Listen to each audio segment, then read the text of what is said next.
Necklace రోడ్లో Telangana animal welfare association అవగాహన సదస్సు ఏర్పాటు చేశారు.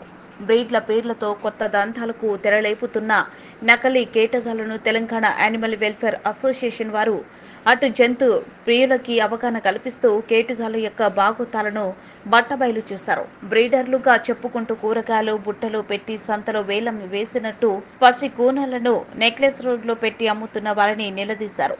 బ్రెడ్ సర్టిఫికేట్ లేకుండా ఉన్న పప్సిస్ పూర్తి ఆరోగ్యంగా ఉన్నట్టు వ్యాక్సిన్ సరైన టైంలో చేయకుండా డబ్బులకు ఆశ చూపి వాటికి నష్టం కలిగించే విధంగా ప్రవర్తిస్తే ఉపేక్షించేది లేదని పై స్థాయి అధికారుల వరకు తీసుకెళ్తామని వారు హెచ్చరించారు. పబ్లిక్ కూడా బ్రీడ్ యొక్క పూర్తి ఆరోగ్యాన్ని డాక్టర్తో పరిశీలించి వారు నాణ్యమైన బ్రీడ్ మరియు వ్యాక్సిన్ అయి ఉంటేనే కొనుగోలు చేయాలని వారు సూచించారు.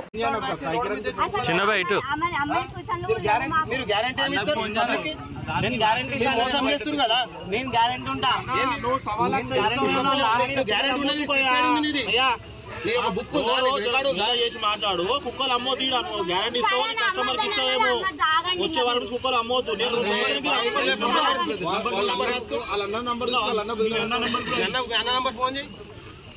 ఫోన్ చేసింది నేనన్న మా అన్నయ్యకి మధ్యలో రోడ్ మీద నా నంబర్ రాసి ఒకసారి మీ అన్నకు ఫోన్ చేసి సైకిల్